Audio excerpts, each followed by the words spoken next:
Dis bonjour à la caméra. Dans la caméra. Coucou. On va enregistrer les... Ah, en fait c'est pas il, c'est elle. Dis bonjour à la caméra. Non, t'es pas content? T'aimes pas le code toi? Allez file.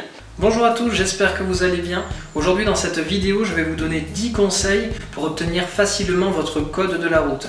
Alors n'hésitez pas à prendre des notes, c'est important. Restez bien jusqu'au bout de la vidéo. Vous pouvez aussi vous abonner à la chaîne YouTube. Vous allez être tenu au courant de tous les événements sur la sécurité routière.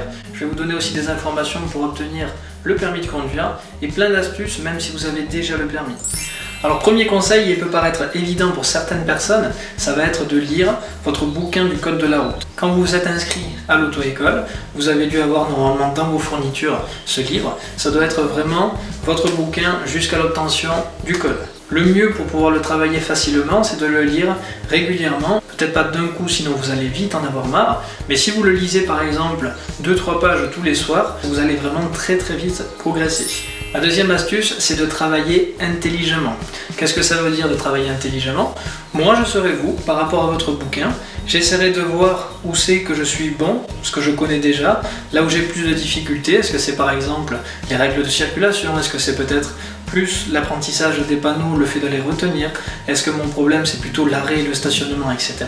Travaillez justement vos lacunes, mettez des post-it à l'intérieur de votre bouquin et travaillez surtout vos points faibles. Revenez régulièrement là où vous avez des difficultés et croyez-moi, vous allez vraiment progresser très rapidement. Travailler intelligemment, ça veut dire aussi pourquoi pas se regrouper avec votre meilleur ami, travailler peut-être à 2 ou 3 personnes que vous connaissez dans l'auto-école, vous réunir 1 heure tous les soirs et pourquoi pas échanger, essayer de vous faire réciter un petit peu. Si c'est pas vos amis, ça va être vos parents. Bref, travailler intelligemment. Troisième conseil, allez à l'auto-école. Et oui, l'auto-école, elle n'est peut-être pas à côté de chez vous, mais croyez-moi que rien de tel que la plus vieille des astuces, c'est de s'y rendre. De s'y rendre peut-être tous les soirs, au minimum 2 fois par semaine. Même si vous avez un accès peut-être internet que vous avez payé ou offert dans votre auto-école, il n'y a rien de mieux que d'aller à son auto-école et d'avoir quelqu'un si possible face à soi qui va corriger les séries de code avec nous ou carrément faire des cours de code. Et oui, même si internet a révolutionné le monde aujourd'hui, rien de tel que se déplacer à l'auto-école et si possible tomber sur des personnes qui vont nous expliquer et surtout répondre à nos questions. Quatrième conseil, c'est de poser des questions. Si vous avez une auto-école, n'oubliez pas que vous la payez. Vous payez aussi un centre de formation qui est censé répondre à vos questions. Surtout, n'allez pas en examen en vous disant « Oh là là, j'espère que je ne vais pas tomber sur cette question. » Parce que moi, le stationnement, par exemple, j'y comprends rien. J'espère vraiment que je ne l'aurai pas. Parce que si vous faites ça, déjà, vous ne partez pas dans des bonnes conditions. Mais surtout, vous misez sur la chance. Et la chance, quand c'est au code ou en conduite, croyez-moi, elle existe, mais très peu. Vous allez avoir une banque de questions de 1000-1200 questions environ et l'ordinateur va en piocher 40 au hasard. Du coup, faites attention à ça. Voilà, n'hésitez pas à poser des questions. En plus, vos moniteurs d'auto-école adorent ça. Au contraire, quand vous avez un moniteur dans la salle de code, rien de tel que d'échanger. Il n'y a rien de pire qu'un groupe monotone. Il n'y a aucune question ridicule. Osez poser des questions, croyez-moi, jouez le jeu à fond. Cinquième astuce, c'est faire des fiches. Alors ce conseil, certains vont se dire « j'ai pas que ça à faire », je peux le comprendre. Moi, je vous donne mes astuces, vous n'êtes pas obligé de les respecter, chacun travaille à sa façon, mais si vous faites des fiches, vous allez progresser vachement plus vite. Le conseil que je vous donnais tout à l'heure, c'était de travailler intelligemment. Finalement, c'est presque la même chose, mais faire des fiches, ça va vous permettre quelque part de écrire. Une fois que j'écris, quand je vais me lire, déjà, ça sera vos propres mots, et ensuite, vous allez surtout mémoriser plus facilement le travail que vous aurez écrit. Il n'y a rien de pire que de se trouver face à un bouquin, de le lire, de ne pas comprendre certains mots, etc. Moi, ce que je faisais en tout cas à votre âge, c'est que le bouquin de code, je l'avais pris, j'avais retraité les thèmes, alors ce n'était pas tout à fait les mêmes, mais j'avais fait en fait, comme pour le bac ou le brevet, des fiches Bristol. Et le fait de travailler avec mes supports, ça m'a permis de le décrocher au premier coup. Sixième conseil, et il est hyper important, c'est d'apprendre les règles. Je suis sûr que parmi vous, et moi d'ailleurs ça a été mon cas aussi à un moment donné, vous êtes arrivé et vous êtes dit mais comment ça se fait qu'aujourd'hui la réponse c'est non et la dernière fois c'était oui, je comprends plus rien. Ou alors ce moniteur il m'a dit oui, l'autre là-bas il m'a dit non, je comprends plus rien, je vais jamais l'avoir. Mais en fait, vous oubliez l'essentiel, c'est que vous n'avez pas appris les règles. Croyez-moi que les règles, par exemple les intersections, il n'y en a que 5. Finalement vous pouvez vous dire ce que vous voulez. Si vous connaissez le stop, le cédé de passage, la prio à droite, le sens giratoire et le feu tricolore, vous savez tout. Si vous connaissez ces règles-là, vous savez tout. Après, ce qui va changer, c'est les mots, c'est les marquages, etc. Combien de fois, par exemple, en salle de code, je tombe sur des gens qui, à la question « est-ce que je peux dépasser par exemple ?», vont vous dire oui, vont vous dire non, mais derrière, vont pas savoir vous l'expliquer. Pourquoi? Parce qu'ils vont pas connaître la règle. Et résultat, on se retrouve sur la route avec des gens, dès qu'il y a des pointillés, hop, c'est bon, j'y vais, je dépasse. Sauf que les marquages au sol, attention, par exemple, il en existe plus de 5. Donc il faut faire vraiment attention à comprendre les règles. Une fois que je les ai comprises, je les apprends. Et une fois que je les apprends, je peux plus me tromper.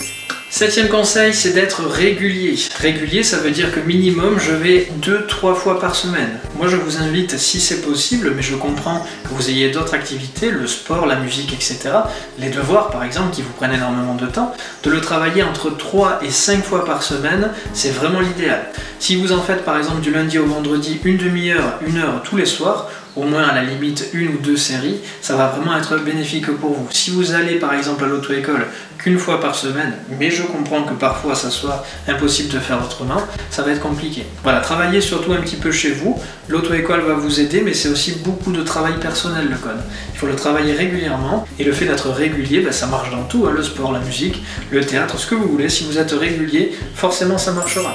Le 8e conseil, c'est de vous fixer un objectif. Moi je sais personnellement que, bon, c'est mes parents qui travaillent dans l'auto-école, mais s'ils ne m'avaient pas bloqué une date d'examen, peut-être que j'y serais toujours. Alors je plaisante évidemment, mais je le dis des fois à mes élèves, c'est que des fois ça vaut le coup de se dire, tiens, par exemple là on arrive au mois de novembre, de se dire, allez, le 1er décembre, j'aurai au moins passé mon code. Alors je suis pas sûr de l'avoir évidemment, mais je vais déjà tout faire pour l'avoir, et surtout je vais me fixer une date. Des fois ça vaut le coup, on se met comme ça un ultimatum, on se bouscule une bonne fois pour toutes, et on se dit, allez hop, cette fois-ci c'est la bonne. Parce que si je traîne, forcément ça devient pas très agréable.